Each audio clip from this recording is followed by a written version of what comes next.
Pen तुम्हाला कधी दिला, किती दिवस चालला, अजून पण चालतो? चालू केलं का?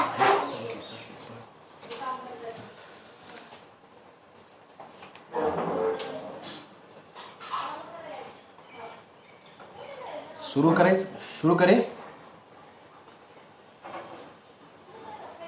शुरू करें? मेरी आवाज आ रही है सबको?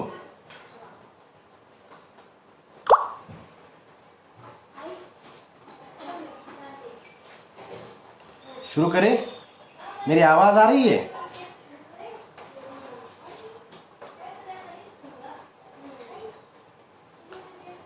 प्रभाकर जी, मेरी आवाज आ रही है?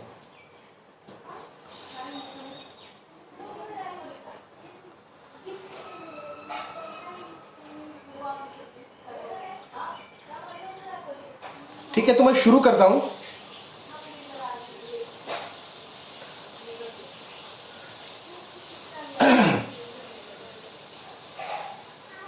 इस समाज में समानता लाने के लिए जिन महामानवों ने प्रयास किया, अपने विचार रखे, उस विचारों के ऊपर अपना एक आंदोलन खड़ा किया, उन सभी महामानवों को सर्वप्रथम मैं अभिवादन करता हूं। इस कोरोना की जागतिक जो एक महाआपत्ति है, इस महाआपत्ति में जो सारे जूझ रहे हैं, उसमें एक तरफ से जो संस्थात्मक जो जिनकी डेथ हुई है, उन सभी को एक तरह से मैं अभिवादन करता हूं। और भारतीय पिछड़ा शोषित संगठन के सभी कार्यकर्ता नेतागण जिन्होंने मुझे यहाँ अपने विचार रखने का अवसर दिया, उन सभी का शुक्रगुजार हूँ, उनका धन्यवाद अदा करता हूँ। आज यहाँ पे जिस सब्जेक्ट के ऊपर मैं अपने विचार प्रस्तुत करना चाहता हूँ, वो जो है भूमंडलीकरण, भारतीय कृषि का संकट और ओबीसी आंदोलन।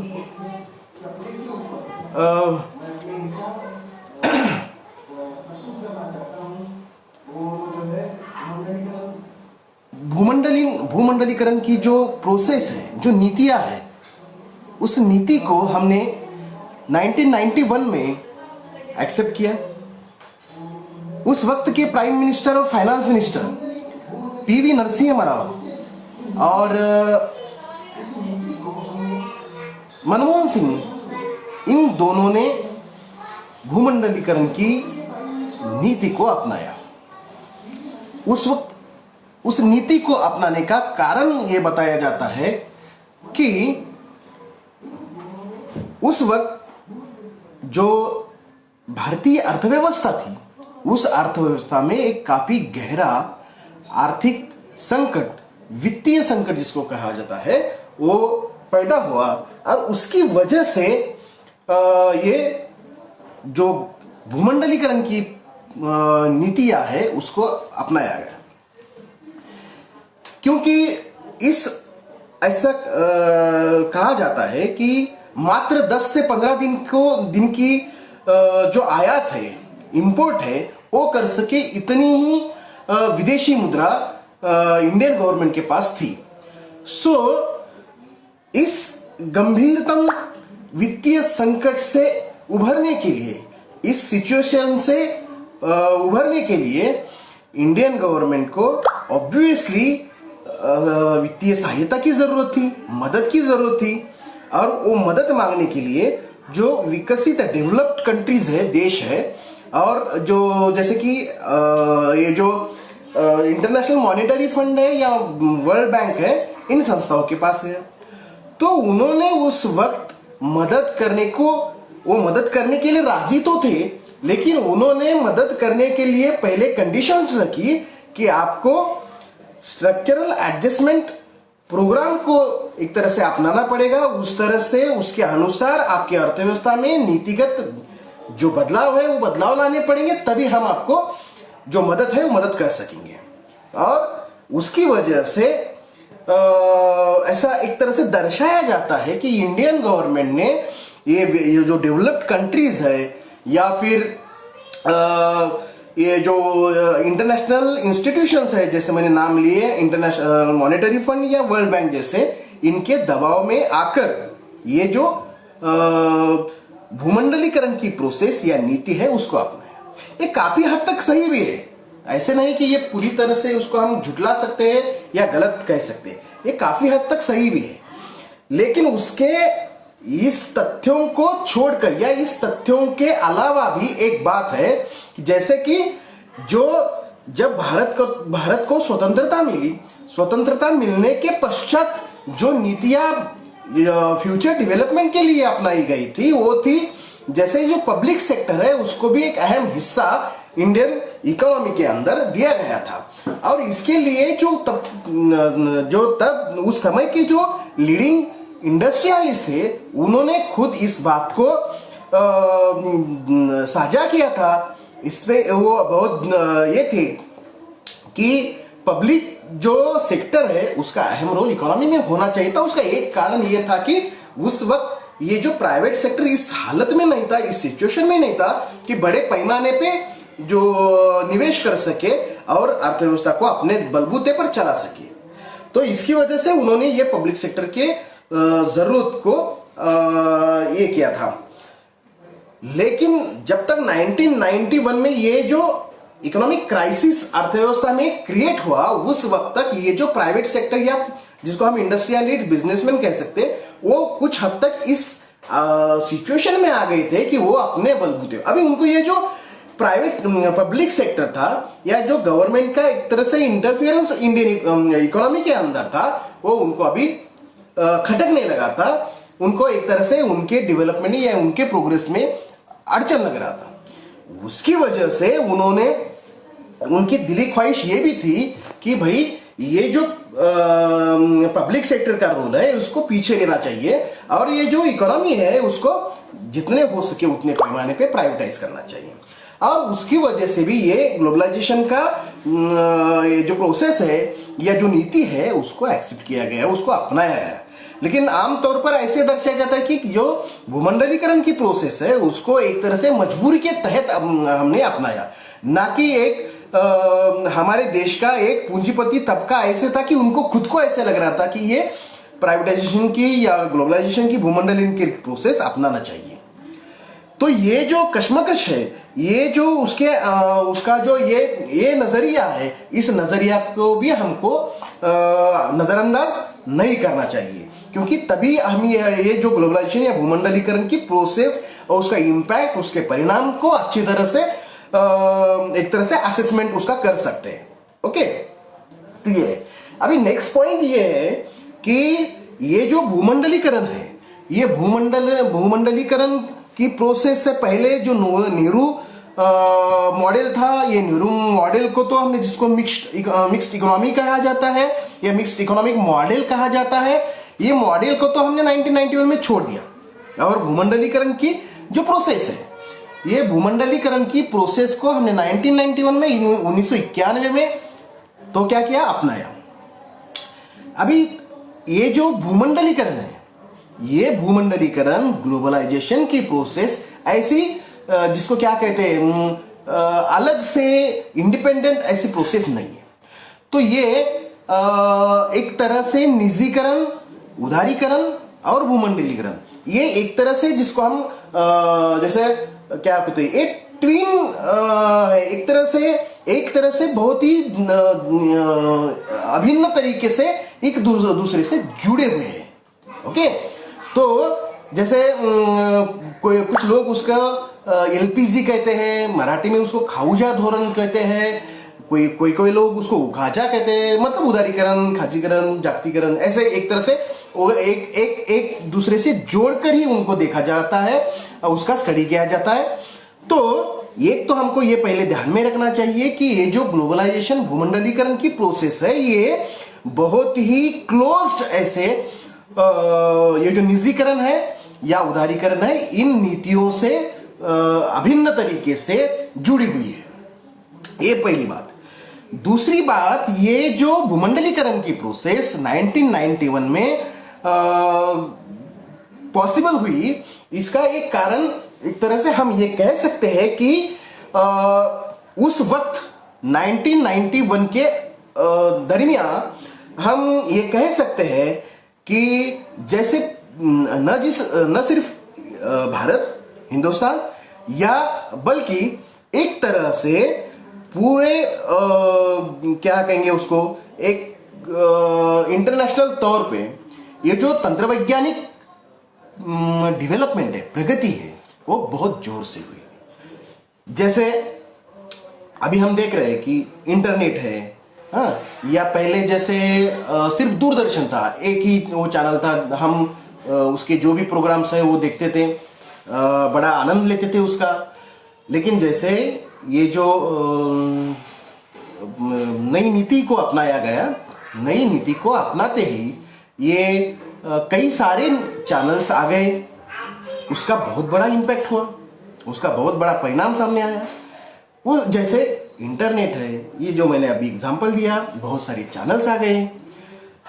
टेक्नोलॉजी है, तंत्र वैज्ञानिकता है जो है, इसमें काफी हद तक और बड़े स्पीड से उसमें क्या हुआ, डेवलपमेंट हुए। जैसे हम देखते हैं कि ये जो मोबाइल है, पहले एक छोटा ऐसा वो डब्बा आता था जिसमें इनकमिंग आउटगोइंग था। पहले इनकमिंग भी चार्जेबल था, फिर वो फ्री हो गया, फिर आउटगोइंग। अभी तो जैसे देखते हैं कि हम जो मोबाइल एक 15-20 दिन या महीना भर पहले हम खरीदते हैं, परचेस करते हैं, और वही पुराना लगने लगता है, उतने नए फीचर्स नए मोबाइल में आते हैं। तो ये जो तंत्र वैज्ञानिक प्रगति का उसकी जो गति है, वो गति काफी बढ़ गई, और इसकी वजह से कई सारे चेंजेस बहुत से क्षेत्रों में आ गए। ऑब्वियसली इकोनॉमी के अंदर तो उसके जो चेंजेस है वो दिखने ही दिखने थे। अभी जो उत्पादन या ये जो उसकी जो प्रोसेस है वो भी कुछ हद तक बदल गई। वो जो पहले एक फैक्ट्री के अंदर जो उत्पादन किया जाता था, वो अभी मल्टीनेशनल उसकी प्रोसेस बन गई, बहुराष्ट्रीय बन गई। एक चीज के कई सारे पार्ट्स विभिन्न देशों में उसके प्रोडक्शन किया जाता, एक दूसरे देशों में उसका असेंबल किया जाता था। इस तरह से वो जो प्रोसेस है, वो प्रोसेस वो भी मल्टीनेशनल बन गए। दूसरी बात यह है, उसकी अहम बात, कि ये इसी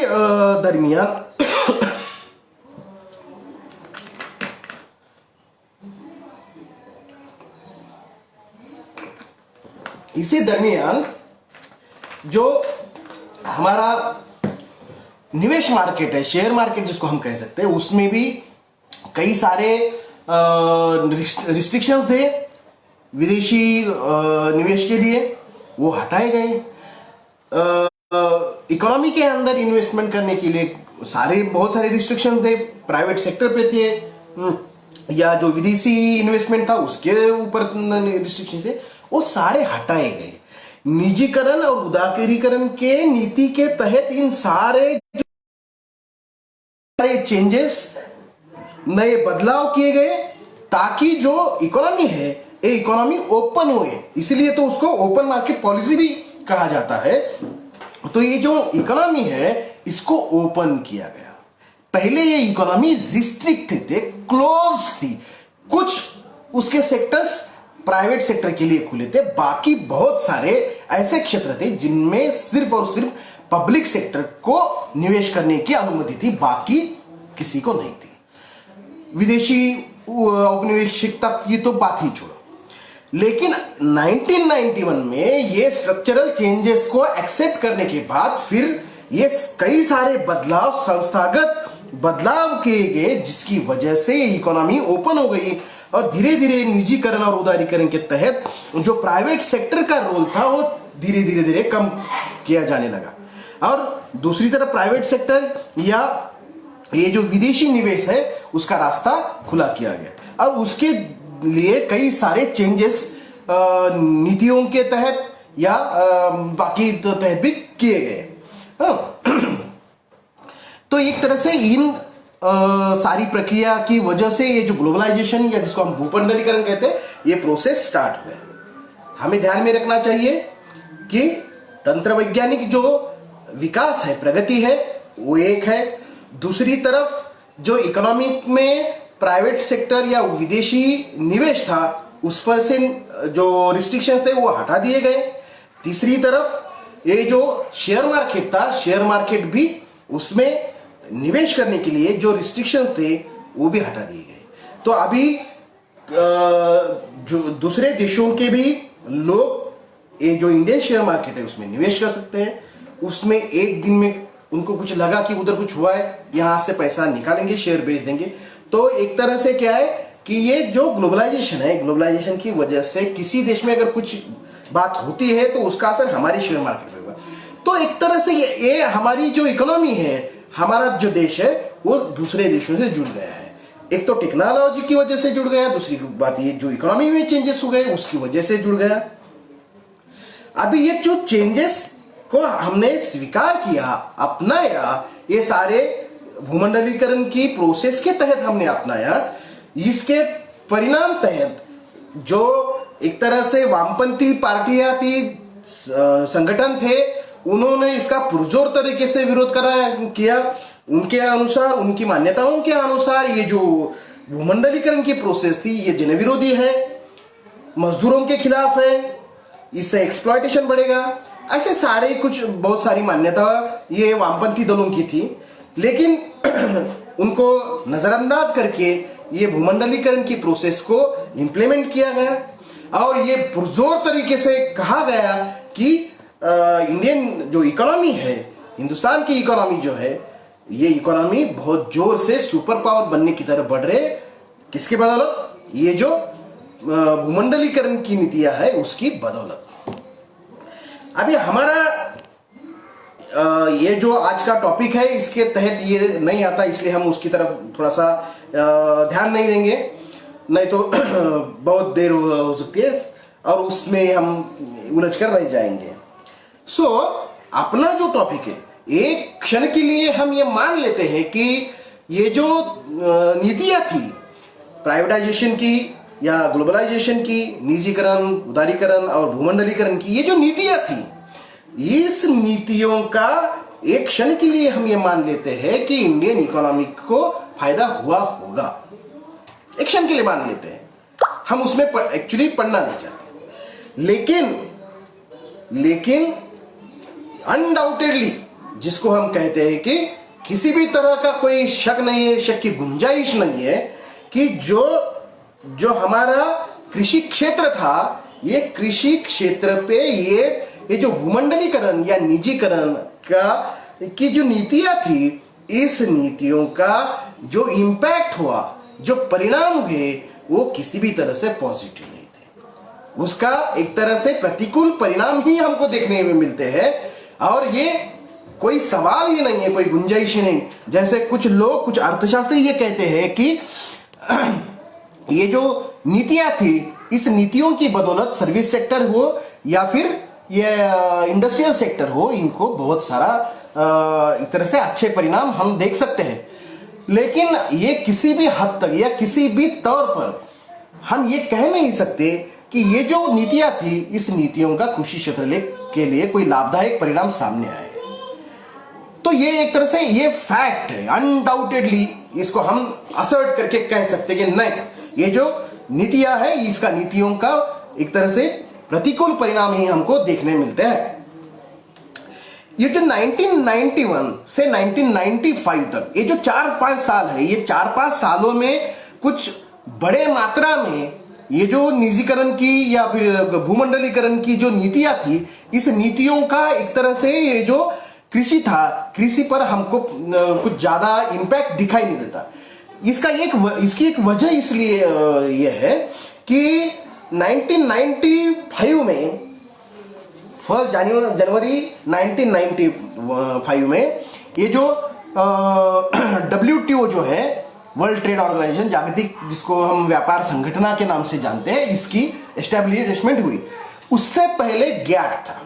अब ये जो गैट था, ये गैट इसलिए स्थापित हुआ था कि उसके तहत विभिन्न देशों में जो अहम देश है उनके बीच एक तरह से चर्चाएं होती थी कि भाई किस तरह से ये जो विभिन्न देशों में इंटरनेशनल ट्रेड है, ये इंटरनेशनल ट्रेड अच्छी तरीके से हो, उसमें कोई प्रॉब्लम, कोई रुकावटें ना आए, इसकी तरह से उसको सुलभ बनाने के लिए किस तरह से उसके अंदर आने वाली बाधाओं को हम दूर कर सकते हैं, इसकी चर्चा वहां पे होती थी। अभी ये जो गैट था, ये गैट के अंदर सिर्फ इंडस्ट्रियल सेक्टर का जो ट्रेड था उसी के बारे में डिस्कशन या चर्चाएं होती थी। उसके अंदर जो कृषि क्षेत्र की जो कमोडिटीज है उसका चर्चाएं इसके दायरे में नहीं आती थी। 1995 में ये जो जागतिक व्यापार संगठन जिसको हम वर्ल्ड ट्रेड ऑर्गेनाइजेशन कहते हैं, इसके तहत ये जो कृषि क्षेत्र था उसकी जो कमोडिटीज थी, कृषि के जो प्रोडक्ट्स थे, उसको भी ये डब्ल्यूटीओ के दायरे के अंदर लाया गया कि अभी इसका एक तरह से ये जो इंटरनेशनल ट्रेड है वो भी शुरू करना चाहिए। किसका? कृषि क्षेत्र की चीजों का। और उसमें जो बाधाएं आएंगी उसको दूर करने के लिए कोशिश की जानी चाहिए। अभी मसला ये था कि एक तरह से ये जो डेवलप्ड कंट्रीज थे, डेवलप्ड कंट्रीज के अंदर ऑब्वियसली जो किसान थे वो किसान एक अच्छी पोजीशन में थे क्योंकि उनका देश डेवलप्ड है, उनको मिलने वाली सहायताएं बहुत ज्यादा है। और एक तरह से और दूसरी तरफ ये जो अंडर डेवलप्ड या डेवलपिंग कंट्रीज है, जो विकासशील देश जिसको कहा जाता है, अविकसित देश जिनको कहा जाता है, उसके अंदर जो किसान है उनके किसान इस स्थिति में नहीं है कि वो कॉम्पीट कर सके डेवलप्ड कंट्रीज के किसानों से। सो अभी ये एक तरह से इन दोनों के बीच में अगर कंपटीशन होता है तो किस तरह से ये उसको ये कर सकते हैं, जवाब दे सकते हैं या उसको कॉम्पीट कर सकते हैं अंडर डेवलप्ड या विकासशील देशों के किसान, तो ये बहुत मुश्किल है। तो इसके वजह से ये जो जिसको विकासशील या अविकसित देश कहा जाता है, उन्होंने कुछ हद तक इसका विरोध करने की प्रयास तो किया, लेकिन वो उसमें सक्सेसफुल नहीं रहे। और उनको एक तरह से ये जो वर्ल्ड ट्रेड ऑर्गेनाइजेशन था उसके नियम, उसके शर्तें मानने। अभी ये जो अपना भारत था, ये भारत तो एक तरह से क्या है, ये डब्ल्यूटीओ का फाउंडर मेंबर है। अगर ये फाउंडर मेंबर है तो उसको तो ये डब्ल्यूटीओ के जो भी रूल्स है, जो भी नीतियां है, उसको तो मानना ही पड़ेगा। सो उसके तहत हुआ ये कि भारत को ये डब्ल्यूटीओ की जो भी नीतियां है उसको मानना पड़ा। और उस नीति के तहत भारत को ये जो कृषि क्षेत्र से संबंधित जो भी चेंजेस है वो करने पड़े। वो चेंजेस क्या क्या थे, वो उसको हम एक 4 कैटेगरीज में ग्रुप कर सकते हैं। हाँ, जैसे कि जो पहला है वो विदेशी व्यापार क्षेत्र से संबंधित है। ये विदेशी व्यापार क्षेत्र से उसका क्या है कि पहले जो भी कृषि क्षेत्र से संबंधित कमोडिटीज हमारे देश में इंपोर्ट की जाती थी उस पर कुछ टैक्स लगता था। ये जो टैक्स है वो 1990 में समझो कि 100% था, तो उसके ये डब्ल्यूटीओ की नीतियों के तहत ये जो बाधा माना जाता है, तो इसलिए उसको ये टैक्स की जो अमाउंट है, प्रोपोर्शन है, उसको कम करना पड़ेगा। तो 1997 में वो जो प्रोपोर्शन है टैक्स का वो 30% तक लाया गया। सो ऑब्वियसली ये जो दूसरे देशों से आने वाले जो कृषि क्षेत्र से संबंधित कमोडिटीज है वो क्या है, अभी उन लोगों के लिए सस्ती हो गई और हमारे लिए मुश्किल बढ़ी, हमारे किसानों के लिए, क्योंकि जो टैक्सेस है वो टैक्सेस कम होने की वजह से अभी सस्ते दामों पे यहां पे भी वो मिलने लगेंगी। तो इसकी वजह से ये जो कंपटीशन है वो कंपटीशन यहाँ के किसानों के लिए थोड़ा मुश्किल बना। दूसरी तरफ जो इससे भी अहम जो मुद्दा था कि पहले 1995 जो डब्ल्यूटीओ आने से पहले, जैसे कि कृषि क्षेत्र से संबंधित कई कमोडिटीज, ये इसेंशियल गुड्स जिसको कहते हैं, उसकी तहत या जैसे कि हमारे देश में जो इंपोर्ट होता है उसको रोकने के लिए दो चीजें होती है। एक को टैक्स लगाओ, टैक्स बढ़ाओ ताकि वो चीजें महंगी हो और वो हमारे देश में कम आए। और दूसरा ये होता है कि जिसको हम इंपोर्ट कोटा कहते हैं।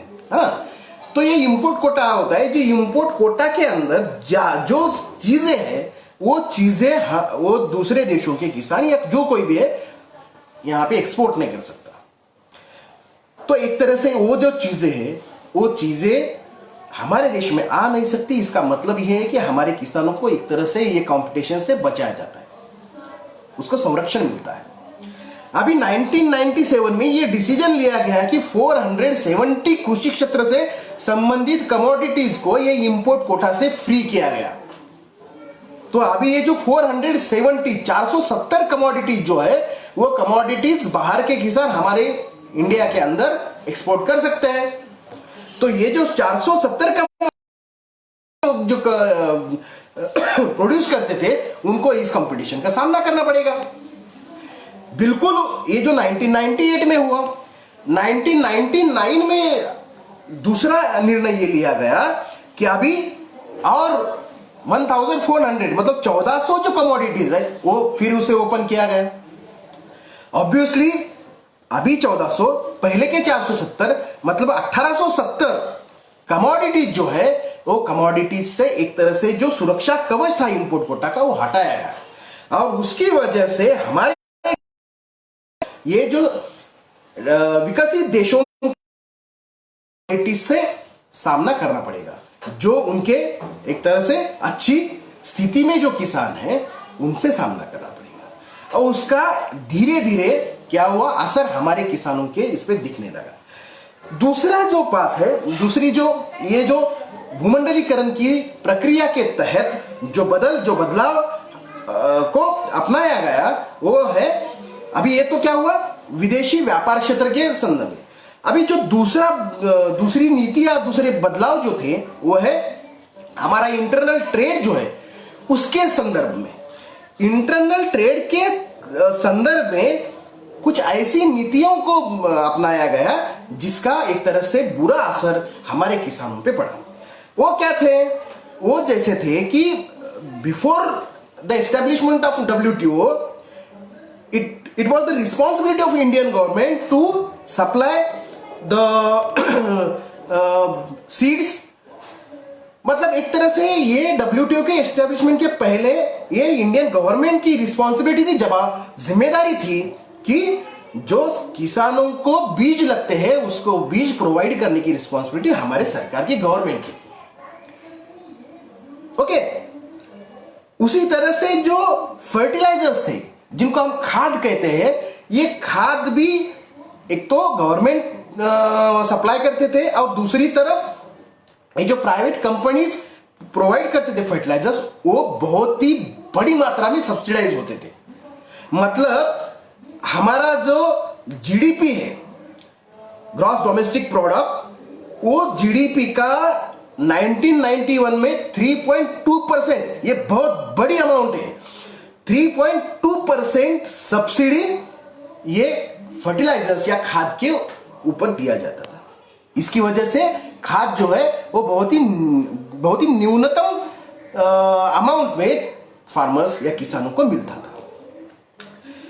अभी ये जो है इसमें चेंजेस, ये नीतिगत जो चेंजेस है अपनाए गए बदलाव, उसके तहत ये जो प्राइवेट कंपनीज है ये प्राइवेट कंपनीज को 100% इन्वेस्टमेंट के लिए अनुमति दी गई कि आप सीड फैक्ट्रीज को शुरू कर सकते हो और सीड आप किसानों को बेच सकते हो।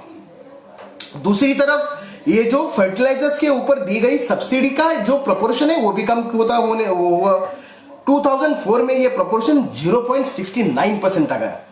ये बहुत बड़ा प्रोपोर्शन है। मात्र 9-10 सालों में ये 3.2% से 0.69% पे आ गया। बहुत बड़ा है। और ध्यान में रखना इसी दौर में लगभग 3 से 4 लाख जो किसान हैं उन्होंने आत्महत्या की है। सो एक तरफ किसान आत्महत्या कर रहे हैं, फिर भी क्या है, सरकार ये जो सब्सिडी है, ये सब्सिडी को जागतिक जो व्यापार संगठन है उसके प्रेशर के तहत वो सब्सिडी को कम करती जा रही है। दूसरी तरफ बिजली जो है, हम सबको मालूम है कि किसानों को जो बिजली है वो बिजली भी सब्सिडाइज रेट में दी जाती है, वो बिजली के रेट बढ़ा दिए गए। सो इन चीजों की वजह से एक तरह से जो खेती करने के लिए जो लागत आती थी वो लागत की मात्रा में बहुत ज्यादा बढ़ोतरी हुई। पहले सपोज एक जो एकड़ है उस एरिया में सब लागत जो है सपोज एक 10,000 आती है, तो उससे कई गुना कई मात्रा में बढ़ोतरी हमको दिखाई देती है। सो खेती करना अभी बहुत मुश्किल हो गया है, ये इन नीतियों के बदलाव की वजह से। एक तीसरा बहुत ही अहम जो बदलाव अपनाया गया जिसकी वजह से काफी बड़े मात्रा में किसानों ने आत्महत्या की, वो था जो इंस्टीट्यूशनल क्रेडिट सोर्सेज जो है ना उसमें बदलाव की वजह से। एक तो हमको मालूम है कि ये जो कमर्शियल बैंक्स है, ये commercial banks are generally not ready to provide credit और loans to the farmers because still the farming sector is dependent on rain. सो एक तरह से जो इंडियन फार्मिंग सेक्टर है, एग्रीकल्चर सेक्टर है, ये क्या है, रेन के ऊपर डिपेंड है। इसकी वजह से अभी रेन आया तो अच्छी फसल होगी, अच्छी फसल आई भी तो मतलब कुछ तो भी प्रॉब्लम होगा, उसको अच्छे रेट्स नहीं मिलेंगे। तो ये जो किसान है किस तरह से जो कर्जा लिया है उसका भुगतान करेंगे। तो एक तरह से ये जो कमर्शियल बैंक्स है उनका भरोसा नहीं किसानों के ऊपर। अब उसकी वजह से they are reluctant to provide loan और credit to the farmers. Okay, so the point is here that पहले मतलब before the establishment of WTO एक तरह से एक रिस्ट्रिक्शन जिसको एक कंपल्शन था कि एक कमर्शियल बैंक जो है, ये कमर्शियल बैंक्स को जो वो लोन प्रोवाइड करते हैं वो कम से कम उसका 18% उसका उन्हें जो प्रायोरिटी सेक्टर है, प्रायोरिटी सेक्टर कौन सा है, कृषि सेक्टर है, ये कृषि क्षेत्र को कम से कम 18% को लोन देना है। अभी जैसे ही हमने ये जो भूमंडलीकरण के नीतियों को स्वीकारा, अपनाया, उसके तहत सरकार ने, इंडियन गवर्नमेंट ने एक कमेटी अपॉइंट की, नरसिम्हा कमेटी, जो बहुत ही फेमस है। तो वो नरसिम्हा कमेटी को अपॉइंट किया गया इसके लिए कि वो रिकमेंड करे कि रिकमेंडेशंस दे कि ये जो भूमंडलीकरण की या निजीकरण की जो प्रोसेस है उसको स्मूथली इंप्लीमेंट करने के लिए फाइनेंशियल सेक्टर में क्या चेंजेस किए जाने चाहिए। तो ये जो नरसिम्हा कमेटी जो है, नरसिम्हा कमेटी ने एक बहुत ही महत्वपूर्ण रिकमेंडेशन ये दिया कि हमको ये जो प्रायोरिटी सेक्टर की जो कंपल्शन है इसको हटा देना चाहिए। सरकार ने उसको एक्सेप्ट किया।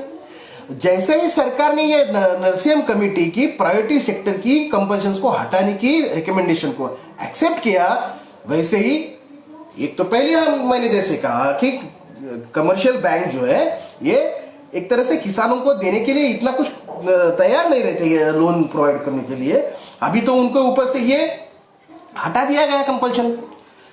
सो उसका परिणाम ये हुआ कि इसके बाद ये रिकमेंडेशंस को एक्सेप्ट करने के बाद बजाय इसके कि जो रूरल सेक्टर है, जो ग्रामीण है, इसमें ये जो कमर्शियल बैंक्स है उनकी शाखाओं में बढ़ोतरी होने की बजाय उनकी शाखाओं में गिरावट आ गई, कम होते गए। मतलब पहले वो 1990 में 34,867 मतलब 34,867 जो शाखाएं थी वो 2003 में कितना हो गया उसका प्रोपोर्शन 32,386 32,386 शाखाएं, मतलब 2000 से ज्यादा ये 9-10 सालों में उसमें गिरावट आ गई। एक्चुअली होना ये चाहिए कि हर एक गांव, हर एक देहात में ये जो बैंक की शाखाएं शुरू होनी चाहिए। सो ऑब्वियसली ये हमको एक्सपेक्ट एक तरह से करना चाहिए कि भाई ये जो दिन ब दिन जो शाखाएं हैं बैंकों की वो बढ़नी चाहिए। बढ़नी तो दूर, उल्टा ये कम होती गई है। 10 सालों में 2000 से ज्यादा कम हो गई। अगर उसके बाद का ये प्रोपोर्शन देखें तो और भी उसमें गिरावट हमको दिखेंगी। तो अभी इस हालत में जहां पे बैंक जो है they are not ready to provide loans to the farmers, obviously farmers have no other option to turn to the private sources like money lenders. उनको साहूकारों के पास जाने के सिवा कोई दूसरा रास्ता नहीं है। और इसकी वजह से हम ये देखते हैं कि साहूकार किस तरह से किसानों को एक्सप्लॉयटेशन करते हैं, उनको जमीन हथियाते हैं, उनको बहुत उनका जो इंटरेस्ट रेट होता है वो बहुत ज्यादा होता है, और वो अपने जो बही खाता होता है उसमें कुछ भी करके वो किसानों को क्या करते हैं, उनके साथ चीटिंग करते हैं, फंसाते हैं उनको और उनको धोखा देते हैं। ये तो हमने सुना है, देखा है, कई सारे उसमें उपन्यास देखे होंगे, फिल्मों में देखा होगा, पढ़ा होगा। तो एक तरह से ये पिक्चर तो हमको आम तरीके से देखते हैं। अभी सरकार ये नीतियों को अपनाने से पहले सरकार एक तरह से वो मॉरल रिस्पॉन्सिबिलिटी समझती थी कि हमको हमारा ये जो बड़ा तबका है हमारे पॉपुलेशन का, किसान, इनको हमको ये साहूकारों के क्लचेस से बचाना है, उनको निकालना है, उसको फ्री करना है। अभी बात ये हुई कि उसकी वजह से ये जो जिसको हम नॉन इंस्टीट्यूशनल सोर्सेस कहते हैं, जैसे साहूकार है, इनका जब इंडिपेंडेंस मिला उस वक्त उनका प्रपोर्शन 50% से ज्यादा था। वो कम, सरकार के प्रयासों की वजह से वो कम होते हुए बिल्कुल मतलब 9-10% तक आ गया था ये 2000 के इसमें 1990s के डिकेड में। अभी उसकी ये जो नीतियां अपनाई गई, इस नीतियों के अपनाने की वजह से ये हुआ कि ये जो इंस्टीट्यूशनल सोर्सेस है उन्होंने तो अपना पल्ला झाड़ दिया, और उसकी वजह से फिर से एक बार किसानों को साहूकारों की तरफ जाना कंपल्शन हो गया। एक तरह से कोई और चारा नहीं बचा। तो इसकी वजह से ये जो नॉन इंस्टीट्यूशनल सोर्सेस है जैसे साहूकार, उनका फिर से एक बार प्रोपोर्शन बढ़ा जो किसानों को मिलती है सोर्सेस, क्रेडिट सोर्सेस, और वो फिर से 2003 में 25% तक 25.7 तक बढ़ा। तो इसका हम अंदाजा लगा सकते हैं कि कितनी बड़ी मात्रा में ये कमर्शियल बैंकों का जब प्रोपोर्शन था उसका कम हो गया है। और इसी की वजह से मतलब एक बड़ी वजह है, एक बहुत बड़ी वजह है जो किसानों को जो एक ट्रैप में फंसे ना ये किसान, ये ट्रैप में फंसने का एक कारण ये है कि इनको कोई लोन देने वाला नहीं है। लोन देना है तो जाओ साहूकार के पास। एक तरह तो ये किसानों को, किसी को भी लगता है ये जो भूमंडलीकरण की प्रोसेस को अपनाया गया, इस प्रोसेस को अपनाने के बाद जिस तरह की विकास की नीतियां इंप्लीमेंट की गई, इसकी वजह से बहुत सारी चकाचक बिल्डिंग, रास्ते बनाए गए और ऐसे दिखाया गया एक तरह से कि कितना विकास हो रहा है हमारे चारों तरफ। हमने ये किया, हमने वो किया, अच्छे अच्छे रास्ते बन रहे हैं, ऐसे बड़ी बड़ी बिल्डिंग्स बनने लगी है, टावर खड़े किए जाने लगे। तो एक तरह से ऐसे माहौल बना कि इंडिया के अंदर बहुत जोरों से ये क्या हो रहा है, विकास हो रहा है। अभी ये विकास हो रहा है तो एक तरह से समाज के सभी तबकों को ऐसा लगता है कि ये इस विकास में हम भी पार्टिसिपेट होना चाहिए, हमको भी इस विकास में उसके फल जो है हमको भी मिलने चाहिए। अभी ये जो किसान है, ये किसानों को भी लगता है कि भाई हमारा भी विकास होना चाहिए। ये किसानों को ऐसा लगता है कि हमारी भी तरक्की होनी चाहिए, हमारे भी जो बच्चे हैं वो अच्छे स्कूलों में पढ़ाई करें, ये स्कूलों में अच्छी पढ़ाई करें। इसके लिए वो उनको शहरों में रखते हैं, रूम रेंट पे लेके, उसके लिए एक्स्ट्रा खर्चा करना पड़ता है।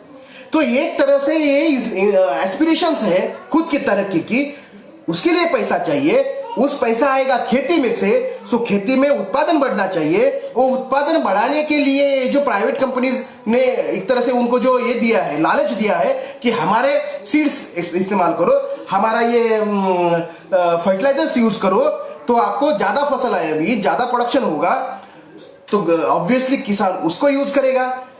तो ये एक, और उसको खरीदने के लिए क्योंकि उसकी कीमतें तो ज्यादा है, तो ये जाएगा साहूकार के पास। अभी फसल नहीं आएगी तो उसके हाथ में कुछ नहीं है, तो करो खुद को खत्म। तो एक तरह से ये पूरा ऐसा ट्रैप बनता है, और इस ट्रैप में फंसा किसान खुद को खत्म करता है, उसके पास कोई चारा नहीं रहता। जो नेक्स्ट पॉइंट है, जो एक तरह से आखिरी पॉइंट है ये भूमंडलीकरण की प्रोसेस का तहत जो चेंजेस या उसके रिलेटेड जो है वो ये है कि एक तरफ से ये सारे नीतिगत बदलाव किए जा रहे हैं, और दूसरी तरफ जैसे हम देखते हैं कि 68% people are living still resides in the rural sector. अभी भी 68%, 2020 में 68% लोग ग्रामीण परिक्षेत्र में रहते हैं। उसमें से 54% are directly dependent on for their livelihood on agriculture sector. उसमें से 54% पीपल, लोग डायरेक्टली कृषि क्षेत्र पे अपनी उपजीविकाओं को पूरी करने के लिए डिपेंडेंट है। तो अभी सवाल यह है कि ये जो गवर्नमेंट है, गवर्नमेंट की रिस्पॉन्सिबिलिटी खुद को लगती थी कि किस तरह से हम ये जो कृषि क्षेत्र है इसके विकास के लिए प्रयास किए गए, कितनी बड़ी मात्रा में हम ये जो एग्रीकल्चर सेक्टर है इसमें निवेश करें, पब्लिक इन्वेस्टमेंट जिसको हम कहते हैं। तो हम देखते हैं कि ये जो 5 ईयर प्लान्स है, ये 5 ईयर प्लान्स में कृषि क्षेत्र में निवेश बड़ी मात्रा में किया जाता था, ये पब्लिक इन्वेस्टमेंट। लेकिन जैसे ही हमने ये भूमंडलीकरण या निजीकरण की प्रोसेस या नीतियों का अपनाया, अभी इस नीतियों के दबाव में या इस नीतियों के तहत इंडियन गवर्नमेंट के ये स्वीकार करना पड़ा कि अभी सरकार का रोल खत्म, सरकार किसी भी तरह से ये पब्लिक इन्वेस्टमेंट फार्मिंग सेक्टर में नहीं करेंगे। तो इसकी वजह से एक तरफ किसान इस ट्रैप में फंसा हुआ है, किसान आत्महत्या कर रहा है, कृषि क्षेत्र गहरे संकट में है, और फिर भी हम अगर देखते हैं तो ये जो पब्लिक इन्वेस्टमेंट का प्रपोर्शन है, उसका प्रतिशत है, ये हर साल घटता जा रहा है। मतलब हम 1986 से 90 का प्रपोर्शन जब देखते हैं तो जो जीडीपी है, ये जीडीपी का लगभग 3% पब्लिक इन्वेस्टमेंट कृषि क्षेत्र में किया जाता था। जैसे ही हमने ये भूमंडलीकरण की प्रोसेस को स्वीकार किया उसका, तो उसके बाद ये प्रोपोर्शन आ गया 2.9% तक, मतलब लगभग 1% का गिरावट इन कुल 4 सालों में हुई। अभी हम थोड़ा सा आगे आते हैं और 2001 के ईयर में ये जो पब्लिक इन्वेस्टमेंट है कृषि क्षेत्र के अंदर किए जाने वाली, उसका प्रोपोर्शन जीडीपी के प्रोपोर्शन में सिर्फ 1.40% है। तो हम देखते हैं कि 1996 से 2001 तक ये 5 सालों में ऑलमोस्ट 2.5 लाख किसान क्या कर रहे हैं, खुद को खत्म कर रहे हैं। और दूसरी तरफ सरकार पल्ला झाड़ रही है, सरकार खुद पल्ला झाड़ रही है, किसी भी तरह की पब्लिक इन्वेस्टमेंट करने को तैयार नहीं है।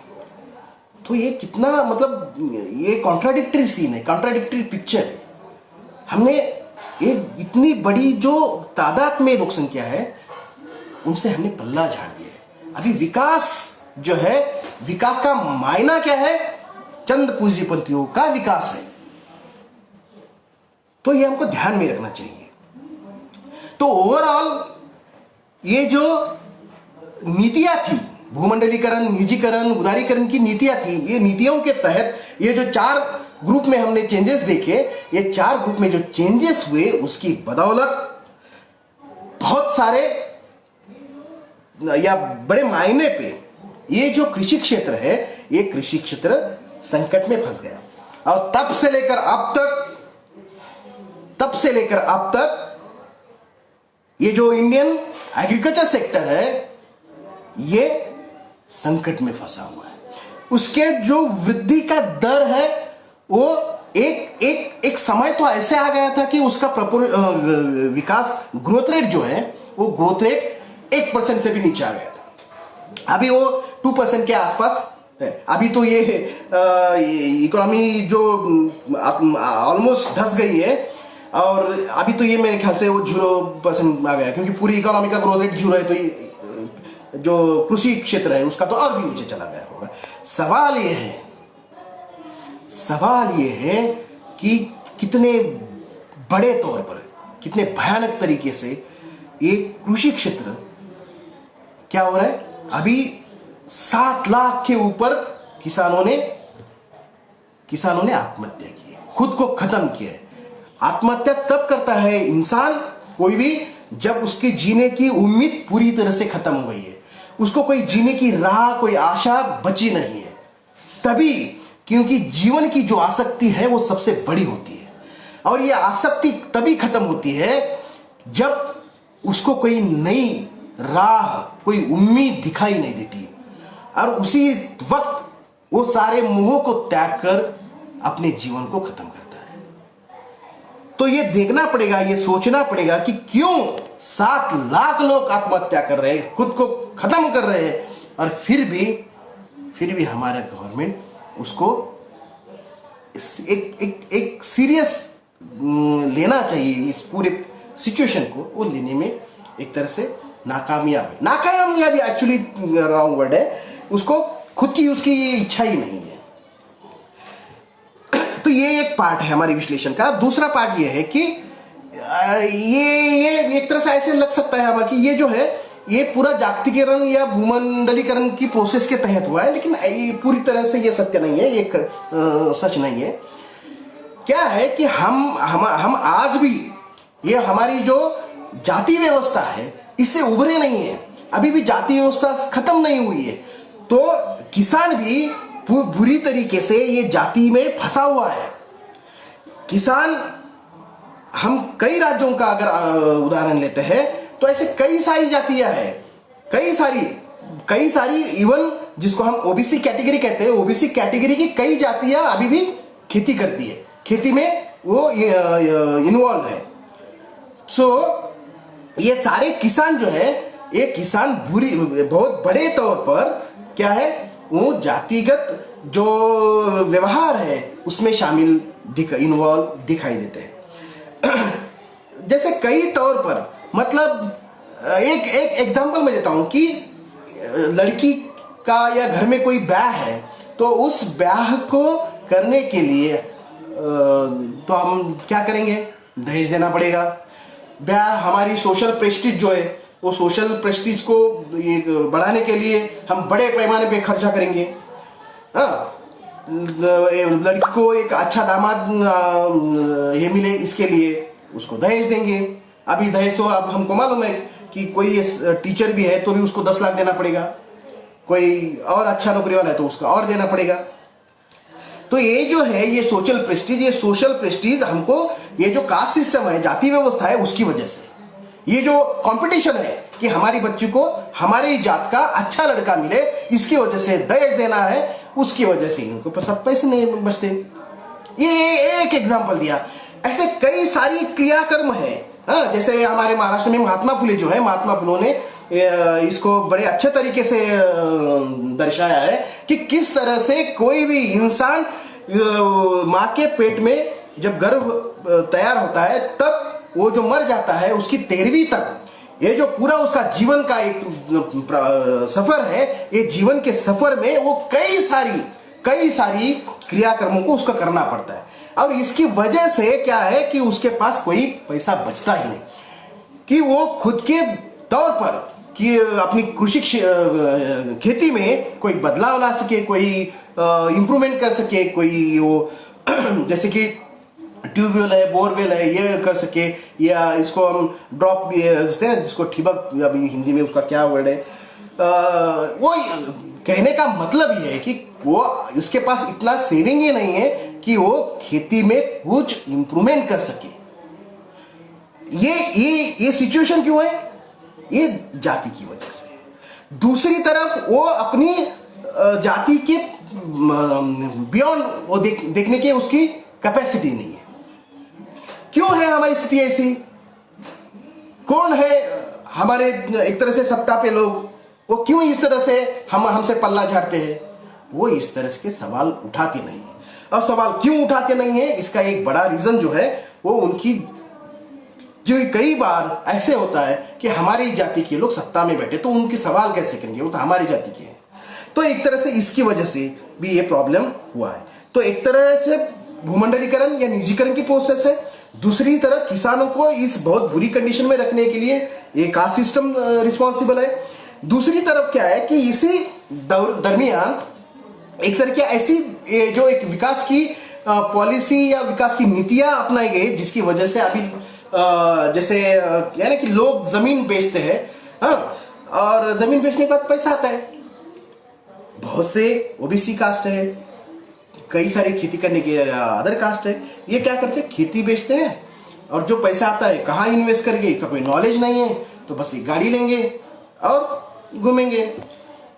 ये जो डांस बार है, लेडीज बार है, वहाँ पैसा उड़ाएंगे और फिर कुछ एक वक्त गुजरने के बाद फिर से इनकी हालत बहुत बुरी तरह से हो जाती है। और उसी वक्त ये जो पैसा आता है बहुत बड़े तौर पर, तो इसकी वजह से उनके जो कास्ट आइडेंटिटीज है वो बहुत शार्पन हो जाती है। तो एक तरह से ये प्रोसेस है। दूसरी तरह से मैं थोड़ी सी ये पॉइंट पे थोड़े से बाद में आता हूं, पहले थोड़ा टाइम हुआ इसलिए मैं थोड़ा शॉर्टकट लेता हूं।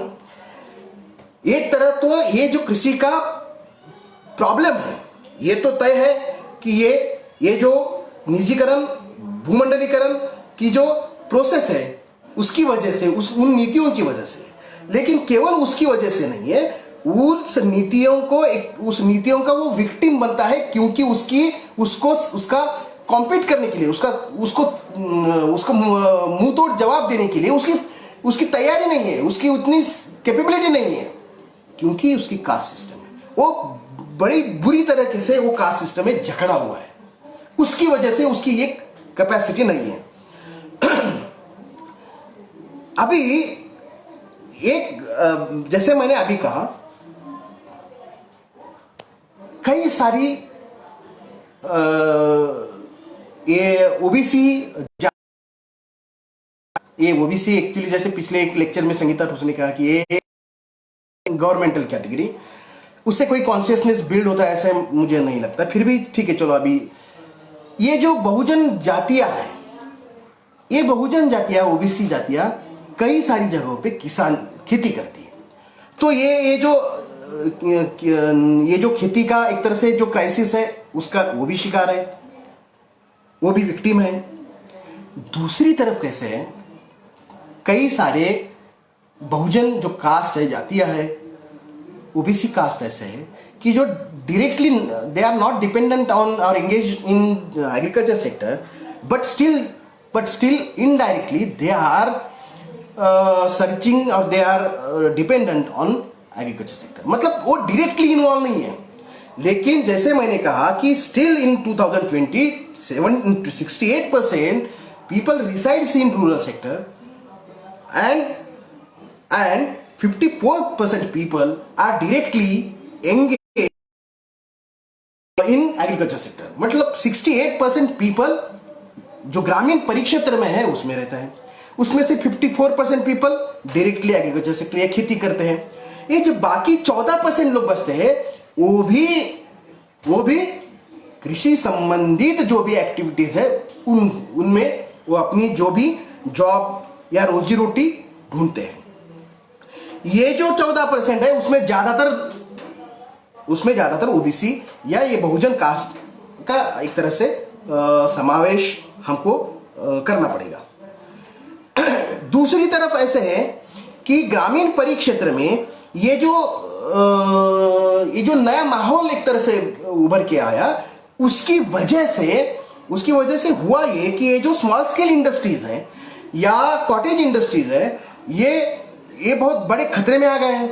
इसमें इन्वॉल्व कौन है? इसमें इन्वॉल्व बड़े तौर पर उसी कास्ट है। और इसकी वजह से ये जो स्मॉल स्केल इंडस्ट्रीज है, कॉटेज इंडस्ट्रीज है, ये खत्म होने को है। क्योंकि जो नीतियां अपनाई गई, इन नीतियों की वजह से ये जो स्मॉल स्केल इंडस्ट्रीज और कॉटेज इंडस्ट्रीज को एक तरह से वो जो संरक्षण दिया गया था, वो संरक्षण की नीतियों को हटाया गया और उनको कहा गया कि आप कॉम्पीट करो बड़े इंडस्ट्री से, जो खास करके दूसरे देशों से।